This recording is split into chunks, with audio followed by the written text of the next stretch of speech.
Okay, well, I'm very excited to welcome you all to the first digital learning, the first of our three-part series on digital learning. In the spirit of the science of learning, this was a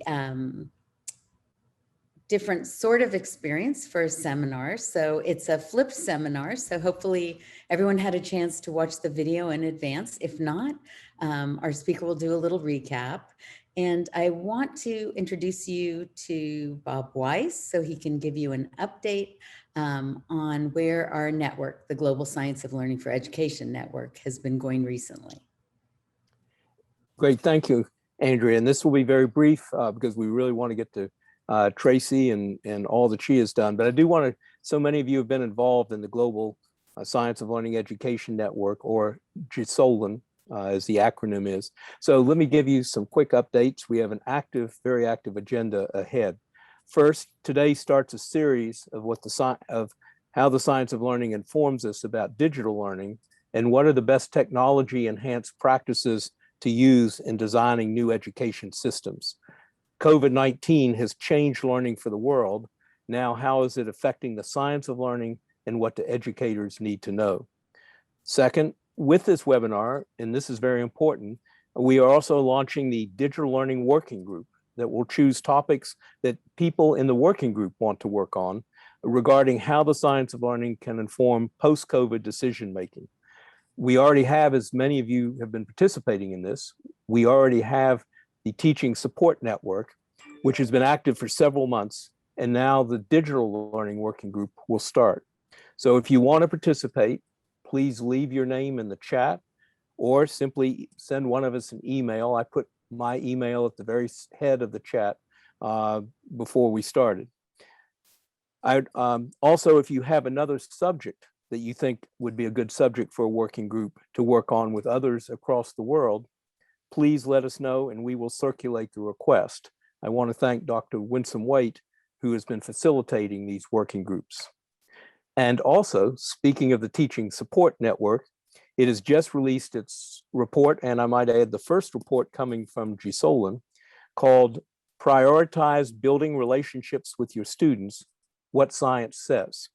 You can find it on the GSOLN website, and this is, as I mentioned, the first report that GSOLN has a working group has issued.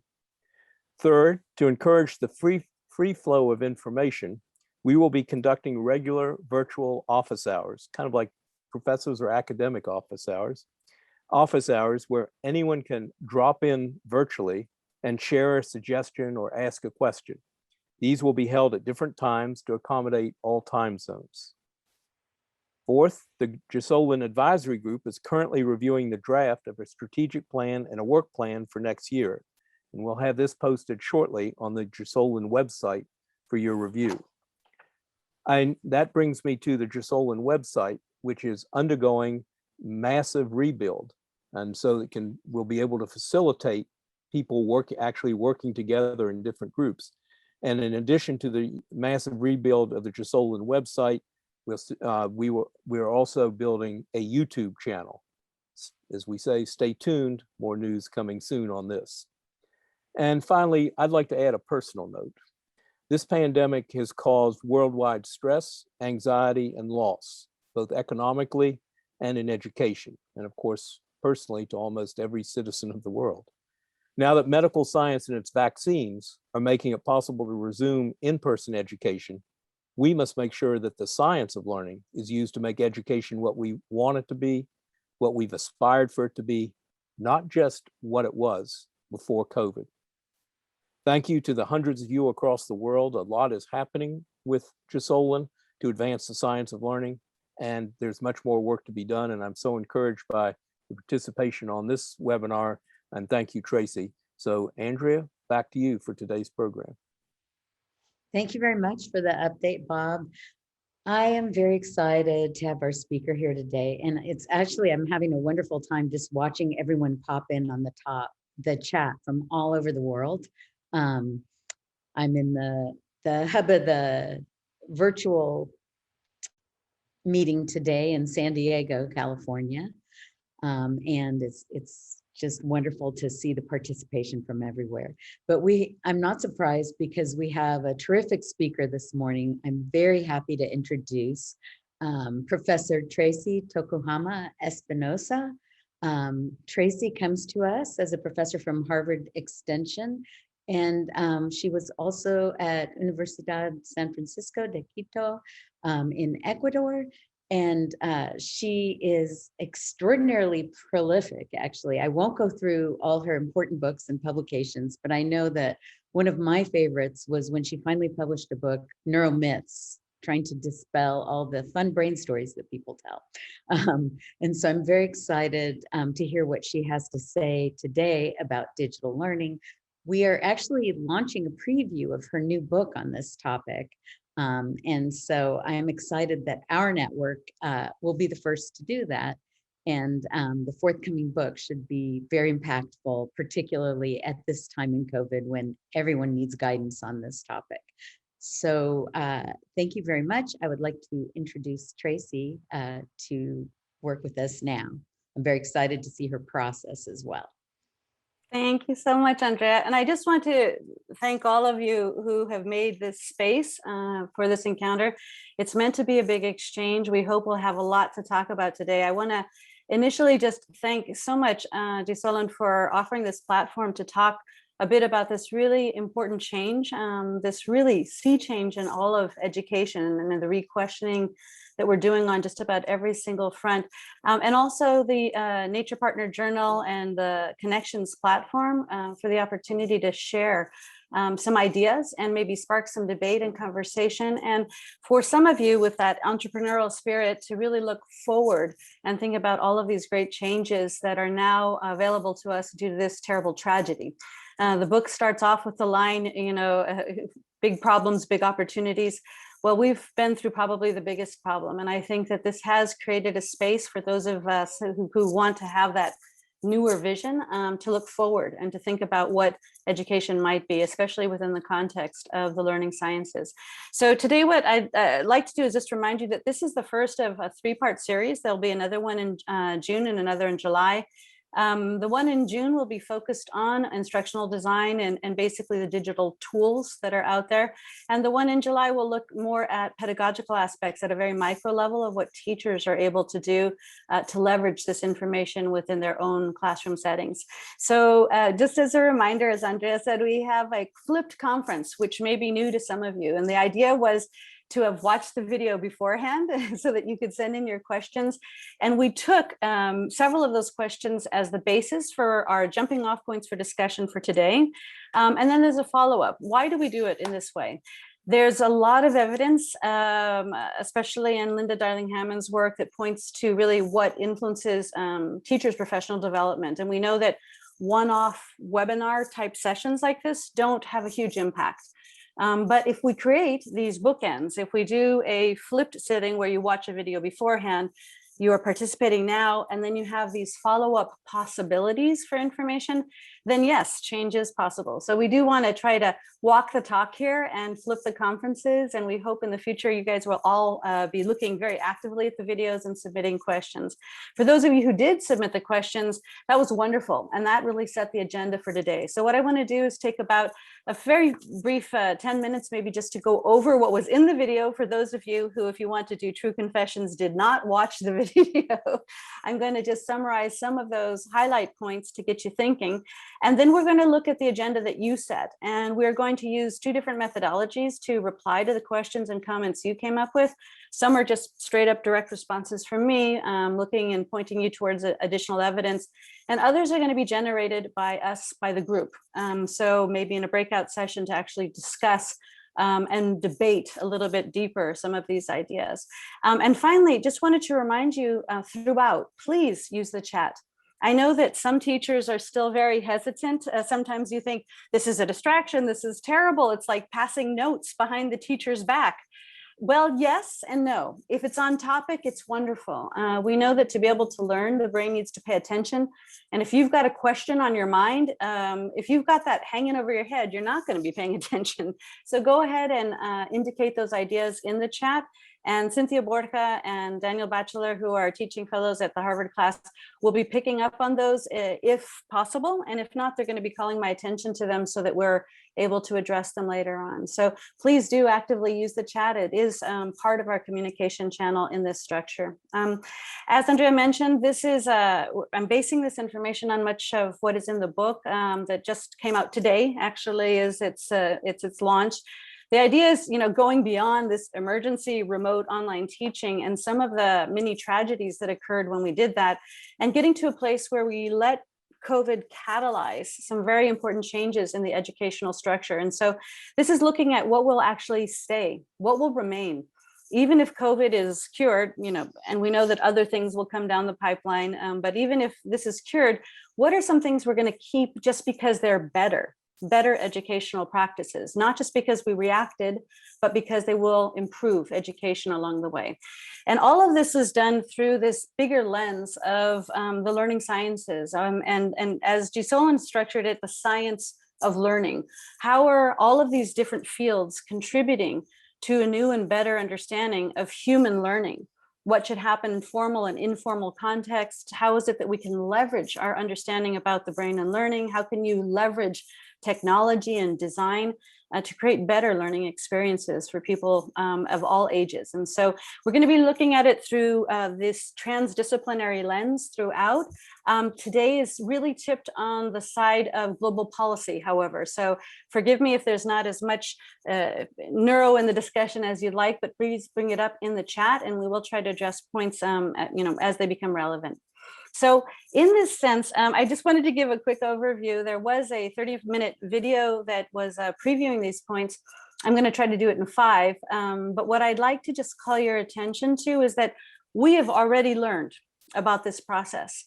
It would have been better. Andrea points out to me, it would have been great to have 6 5-minute videos than 1:30, because then I could put one on at one moment and see one at breakfast, one at lunch, and one at dinner when I have that coffee break to be able to do that, which is fantastic. And we will pick up on that for future flipped conferences.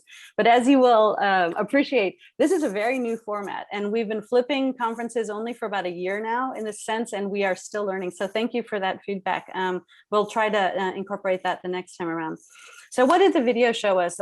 We talked about 4 themes. The first one was looking at the changes in assessment, evaluation, and feedback, and how we used to approach the way we judged, valued, or decided. People have learned this. How do we assess that somebody has actually, begun from their starting point and reached the objectives that were laid out for the class, whether they be expressed as standards or otherwise.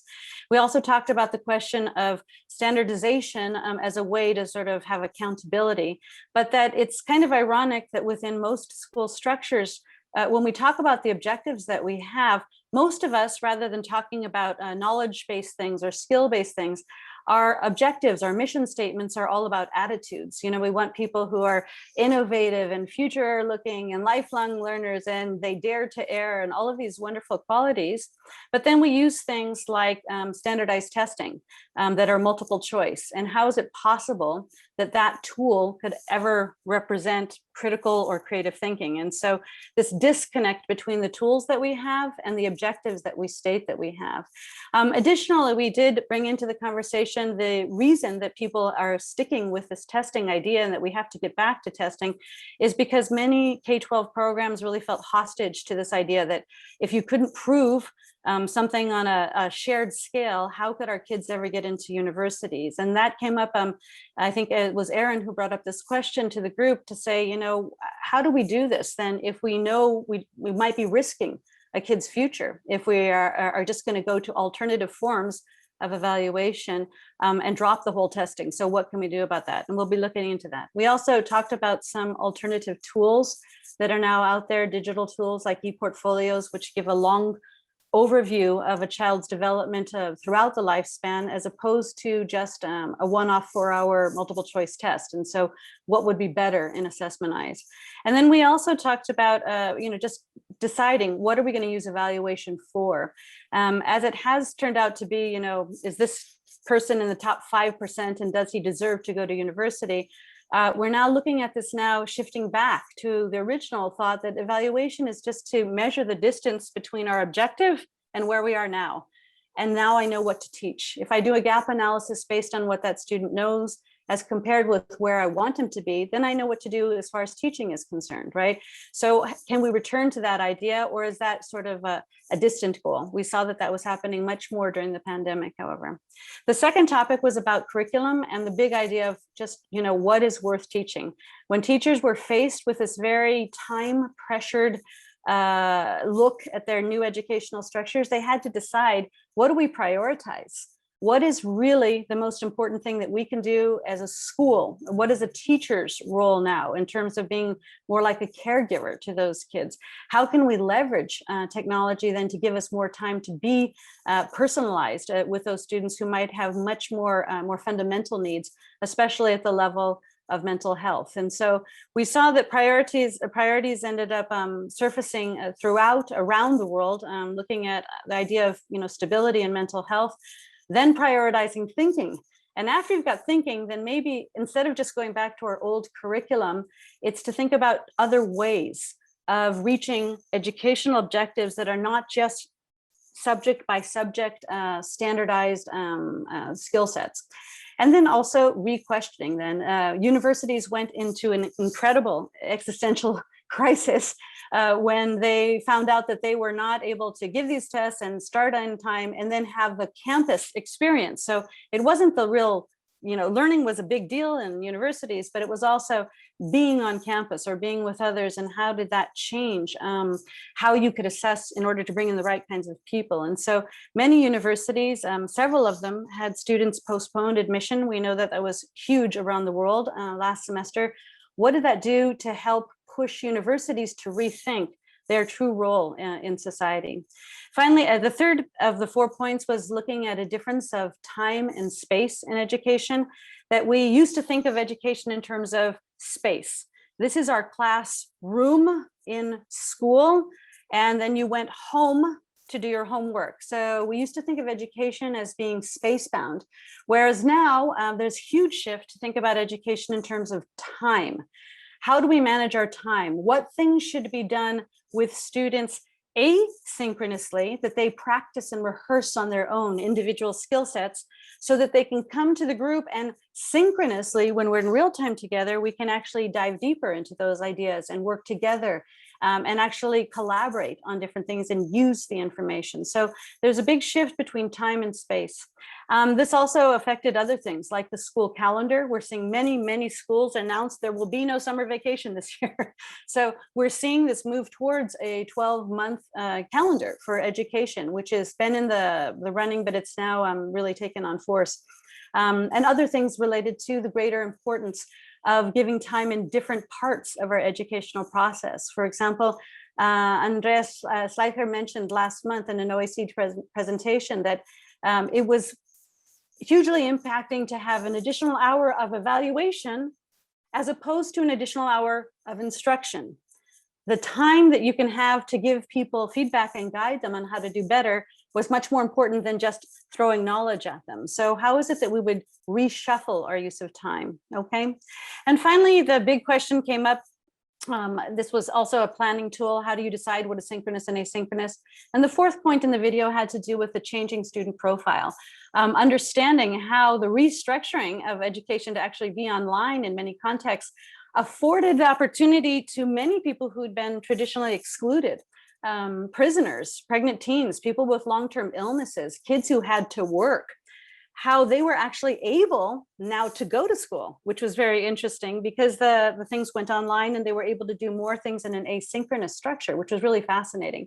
But we also see there's a global trend of older demographics of people returning to school, mainly because of the need for upskilling and retraining. And so that also changes maybe what we would think about the role of university structures.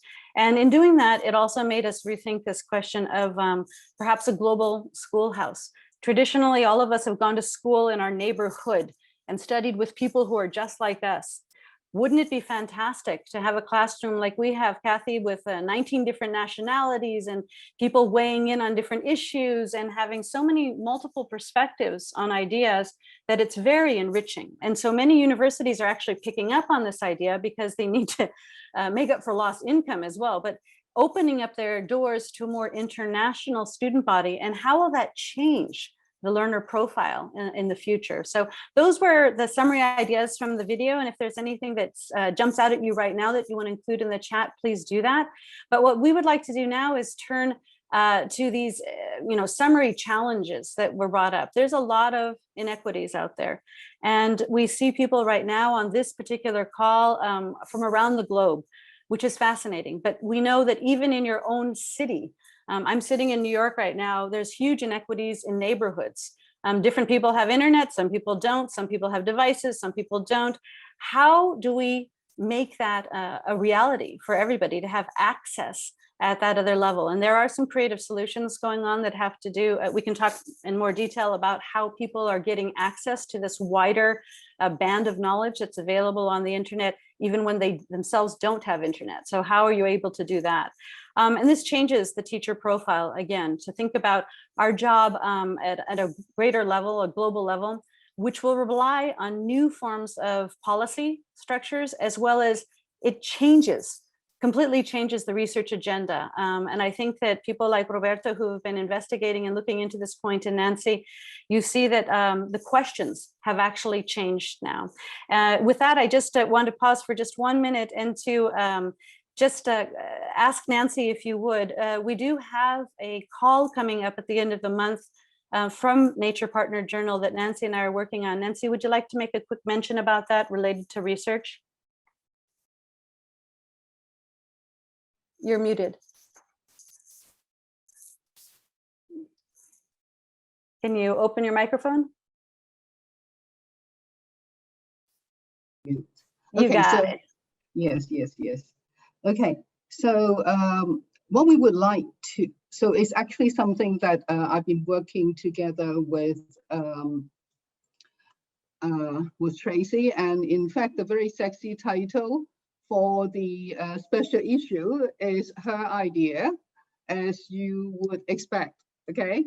So what we would like to do is, in a way, we're all very much saddened because of what happened, but at the same time, we see that there is also possibly a silver lining. So we've been going through this whole business of being forced to be changing time, changing space, and how we interact and so on. So the challenge now for us is to think about, okay, what have we learned? And we wanted, and of course, the science of learning is, an interdisciplinary field. And so what we would like to have is to invite articles that explore the mutual advances in digital modes of learning and teaching with conceptual and or methodological developments in specific areas in the science of learning. And particularly, we are thinking about, say, several themes, say like neuroscience for understanding and supporting learning, social cultural models and issues in digital technology used in education, social technical evolution, ecological models of educational transformations, and say artificial intelligence and data science for learning intervention and feedback. So these are just sorts of possible titles. We don't want to be constraining it, and we also want want the papers to, because we would also like it to be drawing on the experiences from different parts of the world. So different contexts would be benefiting from. Okay, so on the one hand, we hope that the science of learning has been applied and help, the process of us dealing with the situation. And at the same time, those challenges hopefully would be also helping us to advance the science. So that's the kind of interaction that we're thinking about. So maybe I should, because we haven't quite finalized with the editorial office, of the journal. So we haven't actually put up a call. But I think maybe we could just, I can send a Word document to Winsome, and then maybe Winsome can help us to send it off to everybody, so that I won't be disturbing the, the very nice talk that Tracey is doing. by sort of putting things into the chat. Yeah. Thank you so much, Nancy. This is an exciting journal launch. It is a special issue of Nature Partners Journal Science of Learning. And we do want to learn from your experiences. What are the lasting changes over time? So if you are interested in that, please be alerted to the idea that Winston will be sending a document about the call a little bit later. Okay, so now we're going to turn, we asked you, after you watched that video, we asked you to submit questions, and it was great. We got questions from all over the world, which were really very fascinating. But unfortunately, we could only choose a limited number of them to be able to make a focus for today within a reasonable time period. And so what we had, we have various options. When you flip a conference, you can either do one of four things. And I want to tell you that we're going to do a little bit of all four of them, just so in case in the future you want to flip your conferences. How is it that we do this? One is that we just, you had a question and we straight up answer it. And so in some cases, I will be doing that, just straight up responding to the questions that were there. In a second instance, which is really interesting, is that we want to facilitate a discussion and use the wisdom of this wonderful group to actually see if there is any consensus on these ideas. Maybe there aren't, set answers. Maybe there's just a lot of debate that's out there, right? So this would be using a breakout room to actually have that discussion, and we'll be using one question to do that. The other thing would be to seek out and respond to questions that you guys are now posing on the chat. As you saw different pieces of information, you're starting to reflect on ideas, and you have some new questions that are out there, and you've added them to the chat. So we will also be fielding questions that come in from the chat that Cynthia will be synthesizing for us, right? And finally, if you go to other flipped conferences, I don't know if you've ever seen it, they pretend like they're going to be an exchange, and it's really just one person talking the whole time. And those are when you do the fourth thing, which is where you just sort of work your own agenda and you pretend like you answered questions. Well, that's not what we want to do, but we may integrate some of the bigger points that we thought were big messages. I did ask Andrea a few days ago, what is the biggest message that you want to be conveyed?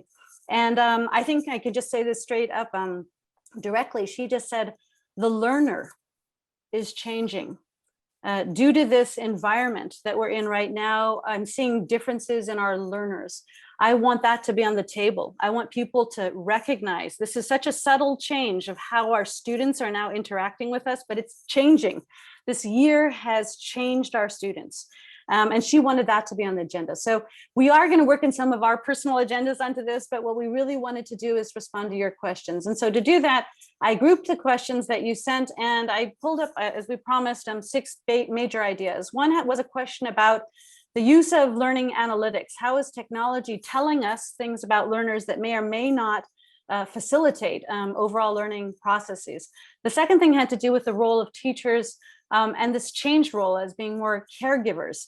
And what does that do to our understanding of professional development and how we interact and what gets prioritized in classroom settings?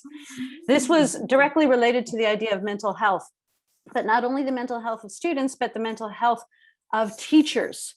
Very few people were giving time to teachers to see how they were doing, giving them space for a little bit of self-compassion. Most of them were saying, tool up, learn this new skill, study hard, train the parents, teach 2 or 3 classes a day, because we have some people online and some people face-to-face. We were asking a lot of teachers, but we weren't giving a lot to them. So this mental health issue. Then a fourth idea came up that had to do with a broader scope of actors. Ali noted that there's a lot of parental involvement now that's much more visible than it used to be. COVID has really drawn out the importance of having a lot of people support the learner. And how does that play into our new agenda as schools? The other another concept had to do with this idea of feed forward as a mentality, as a methodology, as a way to habituate an internal metacognitive process of thinking about how to improve for the future, but not always sort of looking backwards and feed back in those issues. So we'll look at that, and we'll also talk about general priorities. What is worth teaching? The big question that comes up here. So we'll start with those. And then please, as we go along, please add things to the chat, and we will talk about that in just a second. So learning analytics, as a straight up and direct answer to Kristen's question, she said, I'm really curious about the dangers of some of these learning analytics that are coming on learning management platforms. You know, how can we use that data, but also be respectful of the individual? And can we acknowledge that there's individual journeys that don't represent the typical learning path that might be being measured? How do you keep all of that in mind? And that's a huge question.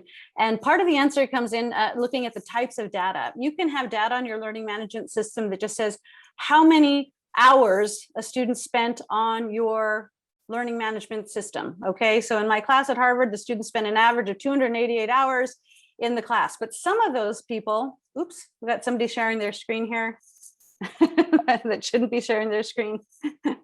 Hello, can I have the screen back? Can I have the screen back, Andrea? Andrea? Thank you. Okay, so I'm going to have the screen back. Sorry about that. So one of the things was to be able to share things just about the number of hours that people spent on a Canvas page or on a Moodle page or in a learning management system.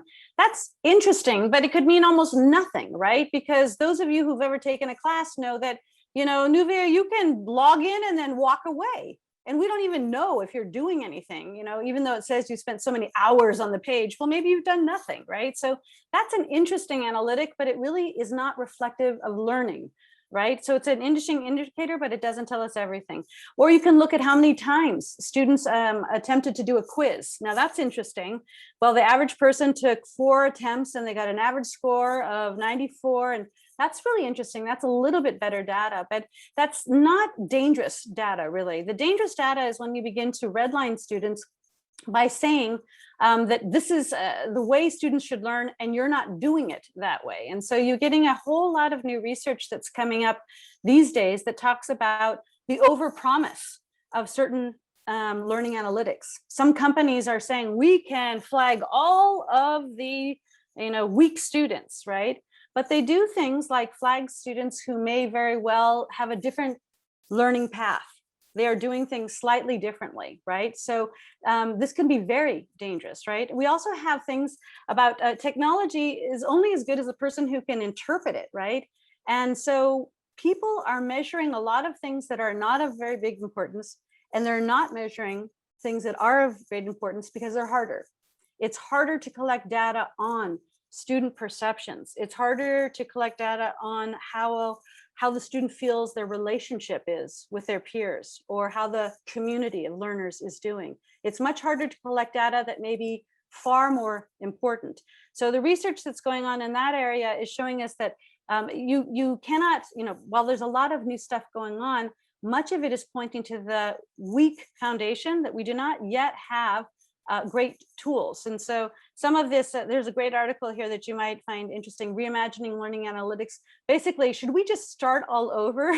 Because we have decided that certain things are important, just like we decided once upon a time that meeting the Common Core standards in the United States was the important thing about learning, and therefore all weight and emphasis went in one direction without having that balance of really what is important in learning. And so that would be sort of a red flag there to keep your eyes open for. And so some promising solutions that you might consider, and this was in Kristen's question, I hope she gets a chance to read Shivani's and colleagues' article, looking at a new structure. When learning analytics happen, they are co-developed, they're co-constructed, always involving the teacher, always staying on the ground floor of what is really important, as opposed to being digital technology companies that have other objectives in mind. So that might be one way to approach the question of the dangers of digital technology and learning analytics.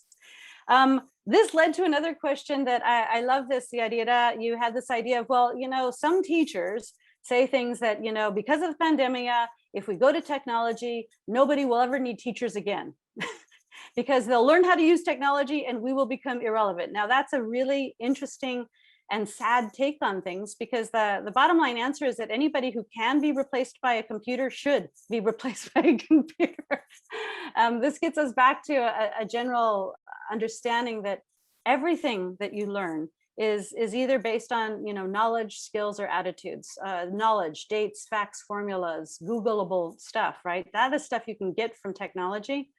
But skills, how and when to use that, and attitudinal shifts, being in solidarity with other people, having empathy, perseverance.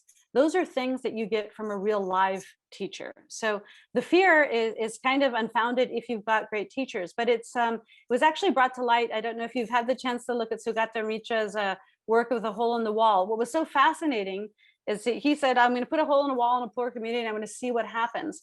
Well, yes, people can self-teach curriculum. They can learn dates, facts, formulas, names, colors, math. They can do basic things. They can become literate on their own. They can teach themselves to a certain degree. They can also learn to search for answers, which is really fascinating, right? They can teach each other. They can even learn English as a language to be able to find the answers. Believe it or not, they can learn vocabulary.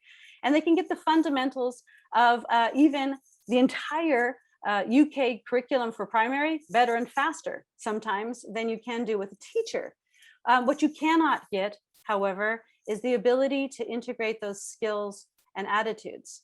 The social understanding of the context of that information does not occur. So children can learn anything that they want to learn on the internet, but that is just at a knowledge level. It is not on the level of skills and attitudes. And so this makes us, and also he used this methodology of all you really have to do is say, well, that's fascinating, tell me more. And so having someone just encouraging you, which is really interesting, a machine doesn't do that. A machine, an app can remind you you haven't submitted something, can give you a little electrical shock to say, stand up and take steps. It can do all kinds of interesting things, but it cannot motivate you like a human being can. And so this idea of having the individual role of being just encouraging was fascinating. But it really brings us back to this main idea is that if what we care about is only knowledge, yes, the teacher should be worried about being replaced. Your telephone has more information than any teacher does right now. But if you care about the more global objectives of knowledge, skills, and attitudes, then you definitely need the teacher. The teacher's role is vital. So one way I sum this up in the book is to basically say the key thought here now for teachers is, how do I leverage technology to offload some of those tedious, just memoristic things, dates, facts, formulas, things that are important to learn, but I know that the machine can do that as well as I can. Can I offload that, for example, in a flipped video, so that now I have more time with my students to humanize this learning experience, to encourage them, to motivate them, to make them feel that they are a part of something bigger? How can I use technology in my favor?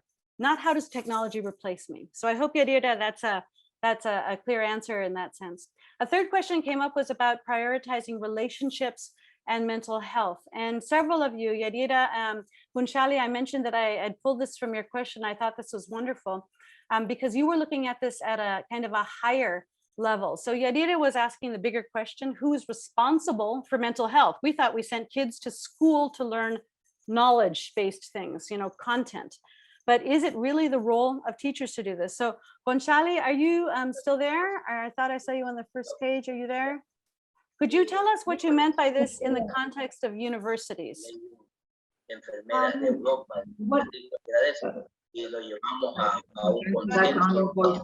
I think I see Esther. Can you mute yourself, Esther? Can everybody mute themselves that's not speaking so we can hear Bonshali? Thanks a lot. Okay, go ahead, Gonchali. So what I was actually asking you over here is, as you mentioned, actually very important aspect that we teachers, lecturers, we are the caregivers over here. And I'm kind of a lecturer in the university, plus I'm also part of, the Office of Learning and Teaching. And we do come up with a lot of workshops, a lot of support for lecturers in general. So what I wanted to know is, what do you think the university something like an Office of Learning and Teaching can do to support teachers more during, with the pandemic around us, a lot of more focus on the online learning and so on. So what can be done to provide more support to the lecturers? Because I'm sure those who've been teaching online understand that it's a very tedious job, and it's a lot more work compared to what we've been doing before. It's extremely demanding. As I said, in stage, students are still in contact with you during weekend, after working hours, and so on. And we do require a certain break, and we do require certain support as well. So what do you think the university can do to kind of focus on the self-care of the lecturers, of the teaching staff over here, so that we can eventually do our job in a much better way? This is what I wanted to know. It's a very good question. And a lot of that has to do with policy levels and how universities see their roles. It was very, very interesting that you saw, number one, does anybody know where most money went to at the beginning of the pandemic at university level to prepare? What was the investment in? Go ahead and put it in the chat, or if Andrea knows. What do you think? What do you think, Andrea? What do you think, Winsome? You guys are looking like I know the answer here. Where do you think money went to? I don't actually know the answer. I think maybe bandwidth. Me too. Technology, bandwidth, software. Technology, program. exactly. People went into let me buy you an iPad. I'm going to buy you an iPad, and the world is solved, right? And so, but very few universities took the time to create policies that gave more time to teachers. A handful of universities, I have to say, chapeau to Harvard. They basically said, we're taking these 3 weeks. We're going to extend the start of school to give time to figure, to help you out, to handhold, and to give you, here's 20 different classes that we can do to do this. But they did not say, here's the space for you now to breathe. The big idea here, Gonzalo, is I hope we take something from the airline industry. What does the stewardess tell you when you guys, or he, what does he or she tell you when you first sit down, when they're giving you the safety instructions? What do they tell you? Mask first. Put your own mask on first. Yeah. Because if you are unable to be at your best, you are unable to care for others. So how is it that, well, teachers have to be self-aware that they also have these very fragile balancing points. We have had more teachers quit this year than in any other year in the history that we've been keeping records of teachers. We know that we lose tons of teachers at the beginning of education, at the beginning, the first 3 years of teaching anyways, but this year we lost many more. And it's because nobody expected this amount of work, and nobody expected the difficulties that they would find.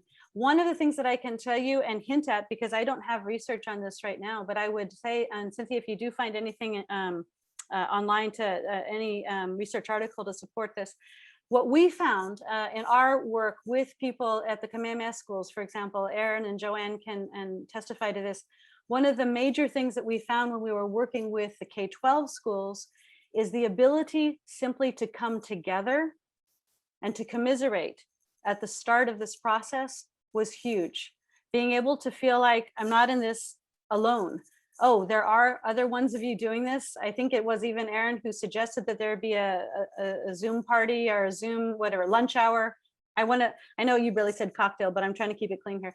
You talk about meeting, can we be together and can we share these experiences? Because even by sharing, oh, you went through that as well, all of a sudden it deflated some levels of anxiety. So we know that the ability to commiserate and to bring people together was hugely important. And the schools that did this as a team, as opposed to letting teachers do it on their own, here's the technology, figure it out, were far more successful. But you're absolutely right. There has to be more perhaps cognizant ideas about how you create, or policies around how you give teachers that time to to share and to also learn from one another. We know that in the second part of the year, a lot of schools jumped into the idea of teachers teaching teachers.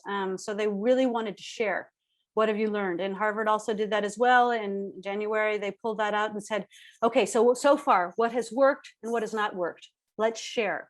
And that was a big space. Just even creating the platform for that was actually beneficial. Okay. So yes, mental health is important. And as Ali brings up to us, it's really more than even just the teachers and the students' self-awareness of where they're at. We find that there's a huge role now that's being played by parents, and nobody, it's being left to teachers to teach the parents how to work in a modality that the teachers themselves are new. And so the teachers are having to figure out not only how to work the technology, how to teach their own students, but how do they involve and get the support of parents in this. Now, we've always counted on parents as being an integral part of learning and teaching and learning, but now it's more important than ever. So Ali, I'm not sure if you wanted to say something about this, but you had a specific, you brought this up because of a specific context. Can you explain?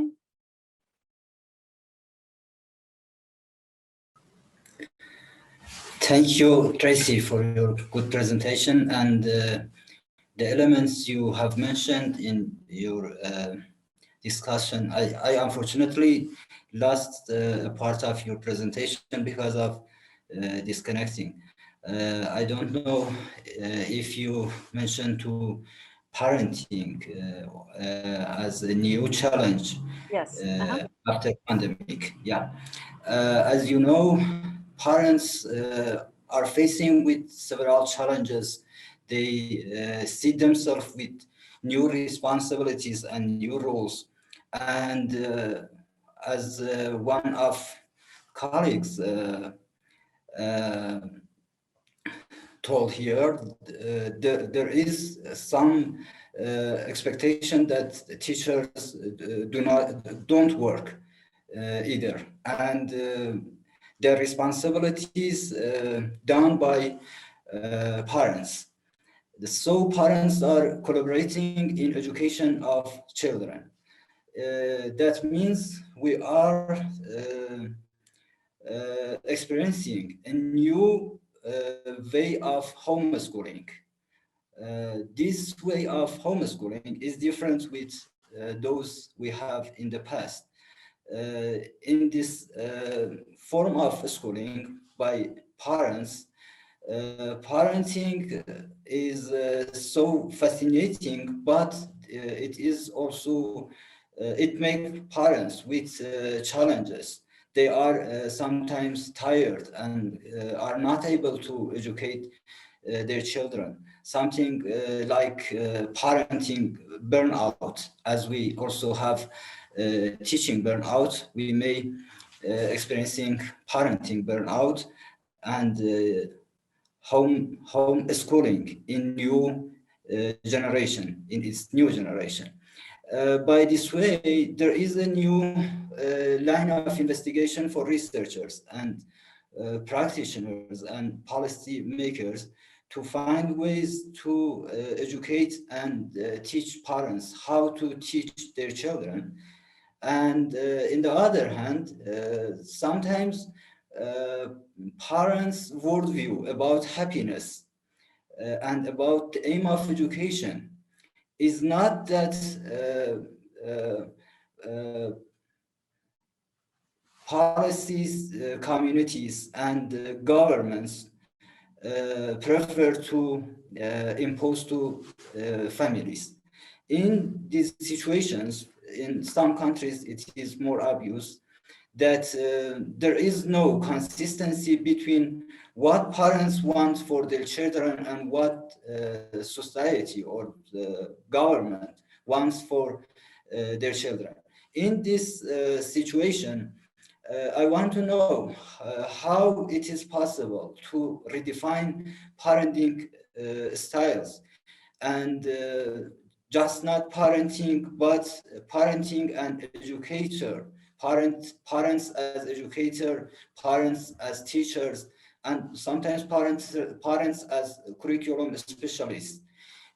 In this new way of definition and in this current situation, there is expectations of parents, and if they are able to meet these expectations, and if this collaboration is good in terms of reducing the role of teachers, or it is a new way to de-schooling what Illich several decades ago told about a system of education that is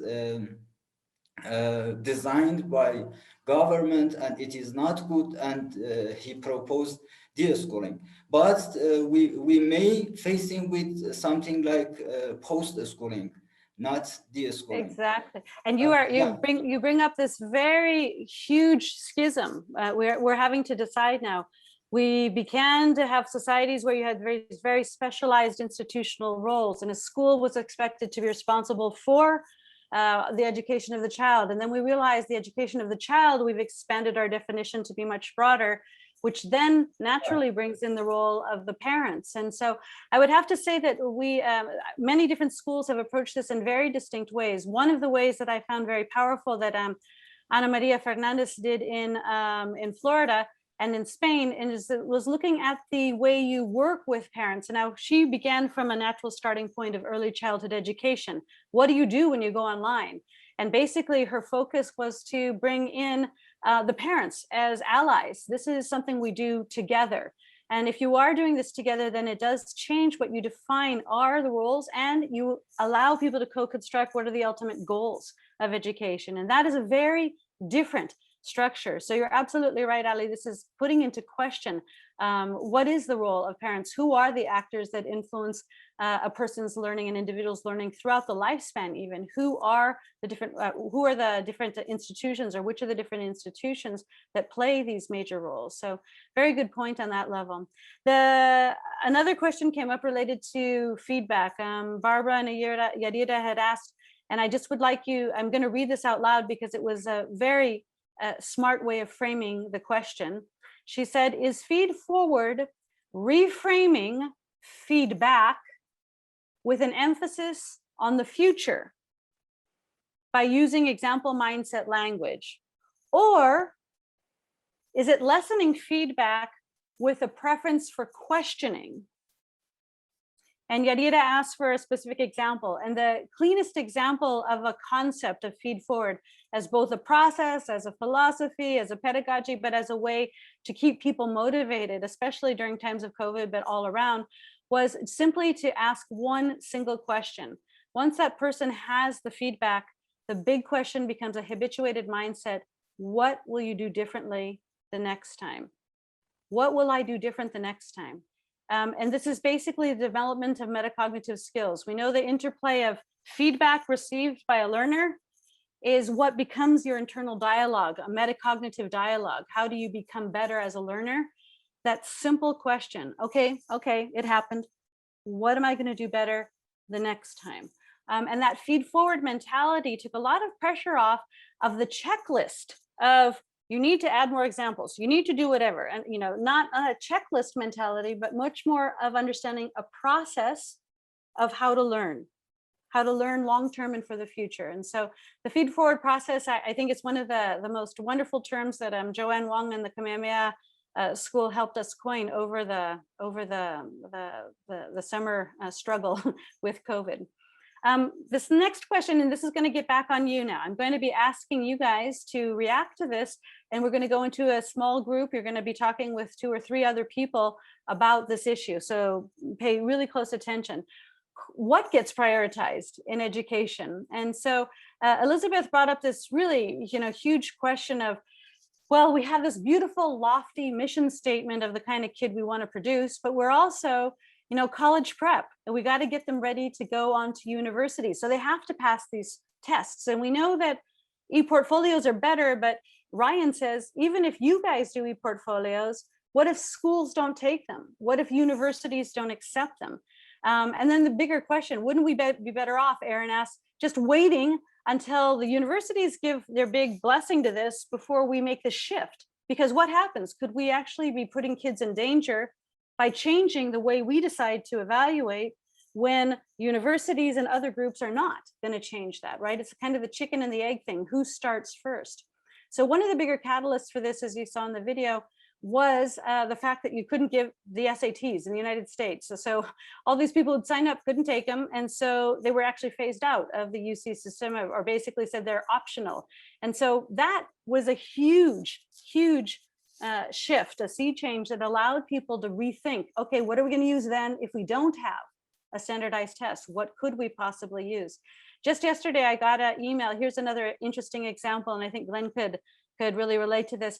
The Mastery Transcript Consortium is trying to look at this idea of, could we replace this one-off test score, or at least complement it with a longitudinal look at a student with a transcript that had maybe multiple layers at it, that would explain the syllabus and show the artifacts that the student has produced, as opposed to being this one flat document with a score. So there are very creative ideas coming up to try to respond to this, but none of them is perfect yet. And this has been going on for about 10 years, and they just now have about 160 universities that have accepted this in place of this testing requirement. So it's slowly growing, but again, it is something that's pace in the right direction. So Winsome framed this perfectly, and I want you to think about this because we're going to go into our breakout rooms to talk about this. The bigger question is, what is worth teaching, and who gets to decide what goes on there? Because if we are talking to teachers, most teachers do not feel they have the power to decide curriculum.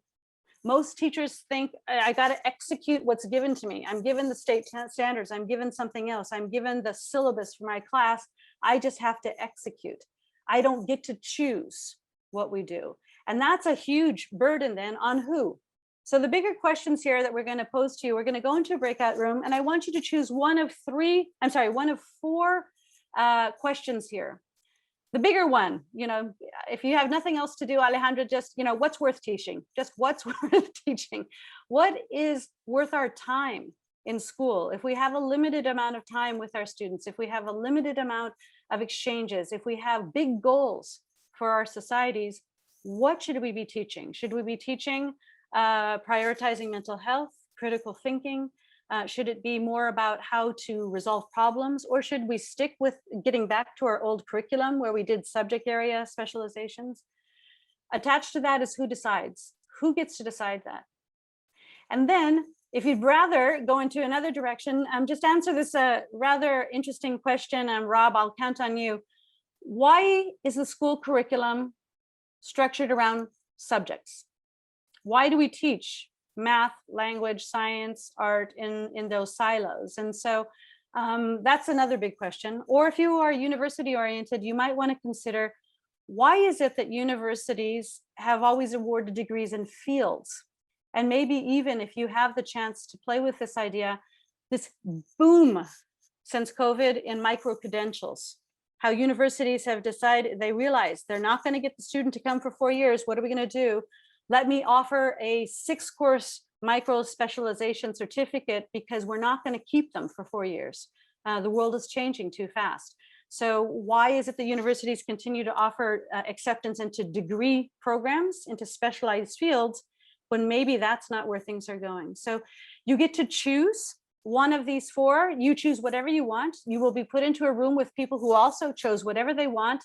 And you're going to have 15 minutes to say, well, I really wanted to look at this this first question, and this is my take on it. And you distribute your time equally amongst the people in the group, and you come back then to the larger group, knowing who you talked with, because Mike, I might say, okay, who were you in the room with? And you'll have to say, well, I was with Pascal and Carol, and we talked about whatever. So know who you talked to, and come back with some deeper ideas about these four questions, okay? So Andrea, do we have those breakout rooms ready? Maybe 3 people in each room if possible. Yes, we do. Okay. So please do go to your breakout rooms. You'll receive an invitation, and let's go. And we'll see you in 15 minutes after you've come back with all the solutions to the world's problems. Okay. See you in 15.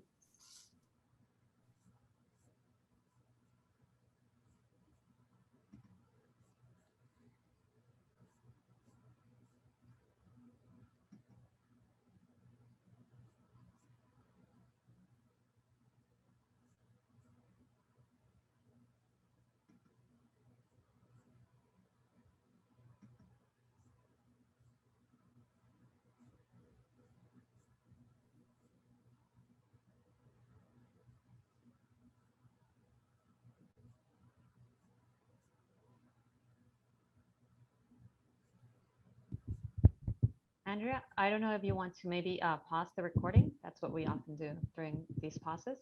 Structured around subjects and maybe changing some of those to a more interdisciplinary, transdisciplinary kind of lens.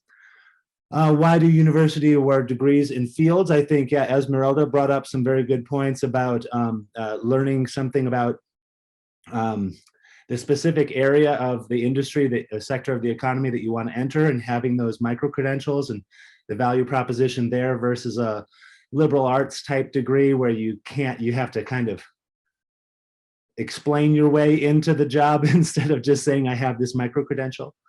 Let's see. What am I missing, Anna, Michael? No, that's everything. But just to see, did you, given where we are right now, did you guys see any kinds of action steps, or even, I mean, the big number two is who actually gets to decide that, or who is the person who actually pushes that agenda? Because it did seem in our group that it remains this chicken and the egg. Well, we have to wait for them to accept. No, we should promote it. But what if they don't accept it, and then we all get stuck? We've switched to evaluation criteria and nobody wants to take it. So that kind of who decides kind of thing was tossed in the air. Did you guys have any, did you get any closer to consensus on that? I'm seeing a head shake from Anna as well. I'm going to agree. We really didn't focus on question 2 that much. We really focused on the other 3. Okay, good information. And Yadira, who were you with and what did you guys come up with? Hi, Tracy. Unfortunately, I didn't write down my partners, my colleagues. It was very interesting. I'm so sorry for that, but we had a very nice conversation with Guatemala and Canada. And what we have is some clue words that we try to see that it's very important to reflect in order to really answer this question about what is worth teaching, who decides, and it's about flexibility. No, they said that teachers need some base or some guidelines about the curriculum, but the teachers need flexibility to choose and to adapt and to context all what they want to teach. We talk about autonomy because in our country, in Ecuador, we said that teachers are expecting for the prescription about what to teach, and we need they could be more autonomous and use that flexibility to really decide what to teach.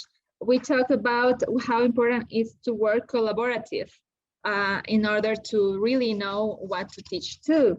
And we talk about interdisciplinary and skill-based and activity-based in order to really know how to develop an activity that catalyze these skills that students need, but they said in these big problems that the world it's confronting right now. And we talk about the importance on the teachers have the space to do reflection. My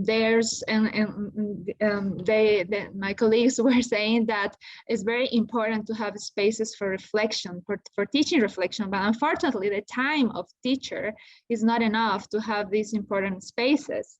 And at last, we said about how to answer this question about what it really means to involve parents in education, that when they have these meetings too, they don't really are really productive. It's just informative, and sometimes the teachers don't understand and the parents don't understand what it really means to be involved in the learning process. So this is like these words that help us to answer what to teach, who decides, and how the curriculum should be structured more in the 3 first questions. Thank you very much. And the key here is, I guess, areas of responsibility and who plays what roles is a big idea. What I'd like to do is to be able to to be able to use your collective knowledge. Could you please put in the chat a big idea? If something that came out of your group, we discussed this question of who decides, and it's fundamentally an issue of X, or we looked at this idea and we agree that universities are moving more towards micro-credentials and this other thing, but it will take time or whatever. If you could just write a key idea in the chat that may have come out of your conversation so that we can capture the wisdom of the group and sort of make sure that we did not miss any of these big ideas. Because in honor of your time, what we want to do is also summarize a little bit and then go back. I'm going to ask you, Cynthia, if there was some bigger collective ideas in the chat. There were many questions that came up that you brought up when you sent in your questions that we weren't able to get to.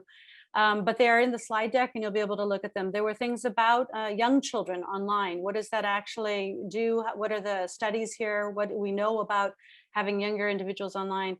There was another question about the digital divide and how is that being bridged by different types of technology. There was a question about the steps and how do you really actually flip something so that you can go deeper into information.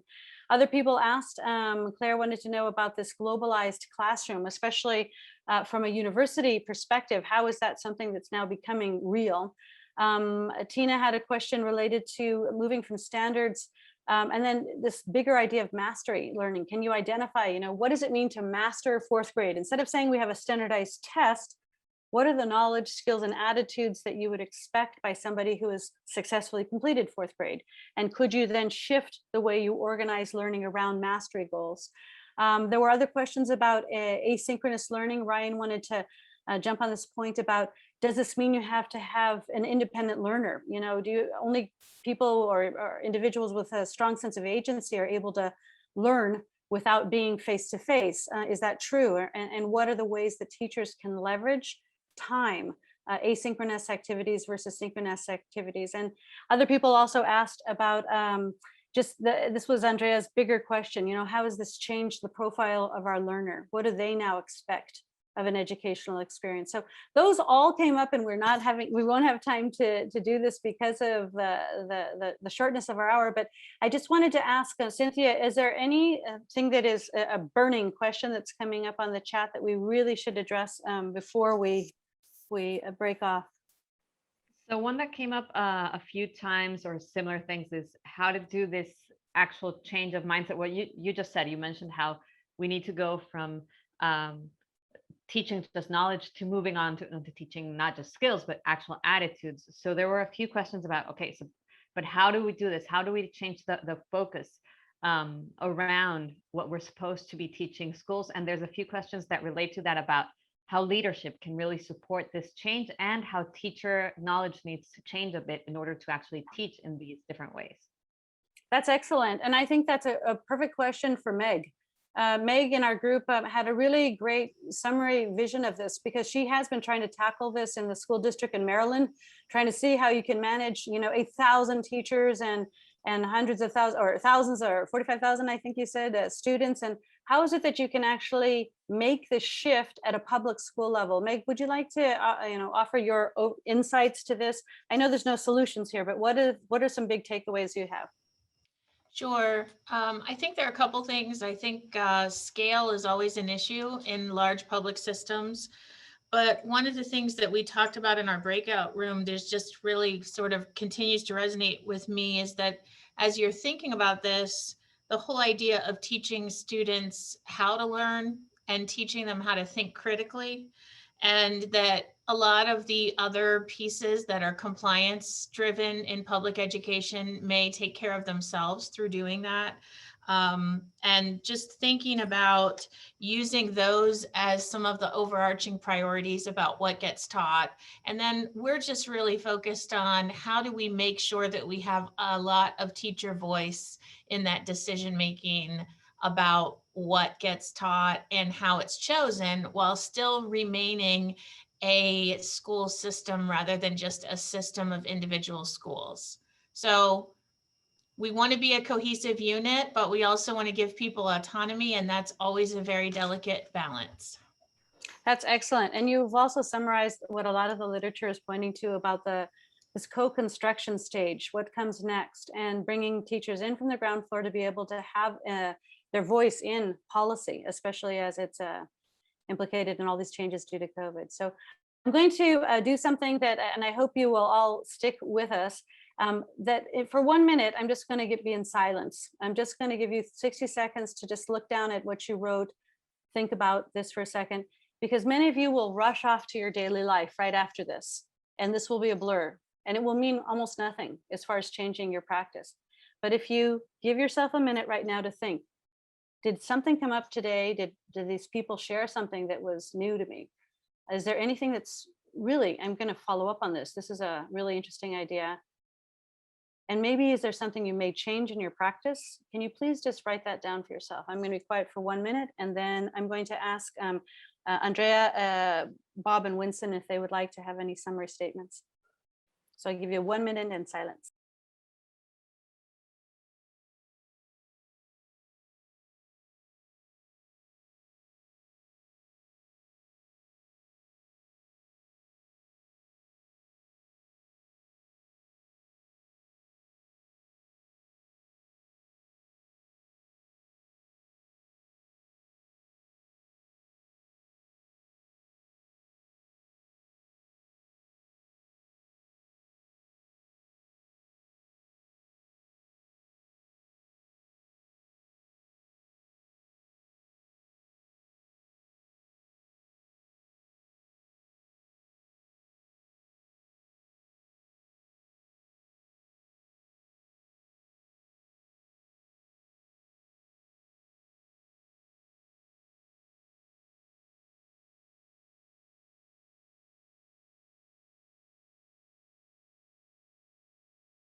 Okay.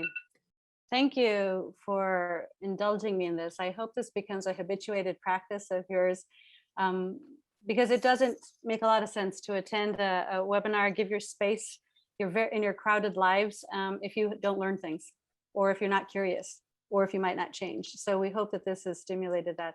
I'd like to just ask Winston, would you like to say something here? And Andrea, Bob, before we wrap up, go ahead, Winston. Yeah, just very briefly, thank you, Tracey. A round of Zoom applause, everyone, for Tracey, for a great presentation. Thank you so much. And just to remind everyone, this is one of 3.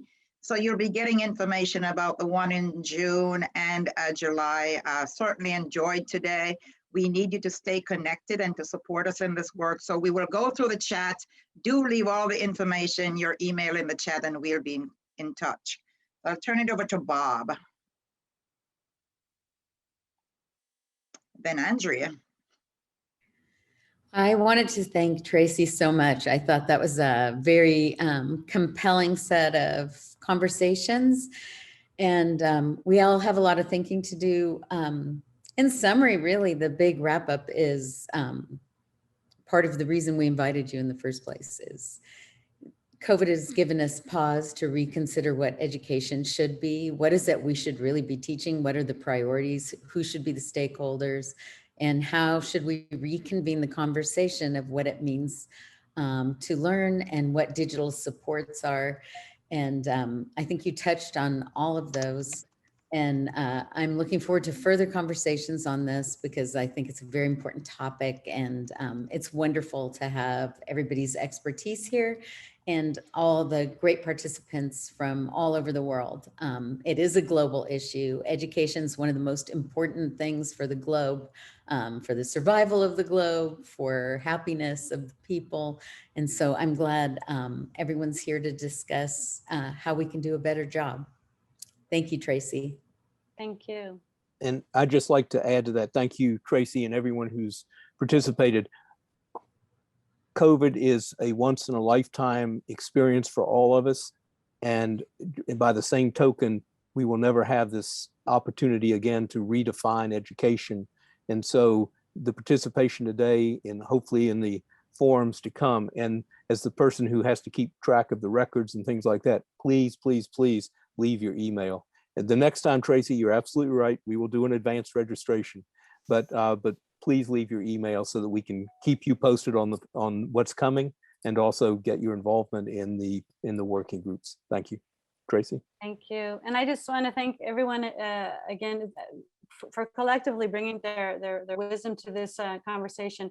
It's a big one. And I love what Bob said is, this is an incredible opportunity we have right now. And we will look back on this historically. We're in the middle of it right now. So it's really hard for us to appreciate how important the decisions you're making in your environments are right now, and how this is really going to change the course of education for a long, long time, in practice, in policy, and in research issues. So I do encourage you to continue to be part of this conversation. If there was interest also in the book, I forgot to mention that the editors said that if you came to this session, they give you some kind of a promo thing, which is on the slide deck, which everybody can have. So I do hope that you're able to read and think and come back next month as we dig into the idea of instructional design and tools. So looking forward to that, and I hope you guys have a great afternoon, evening, or whatever.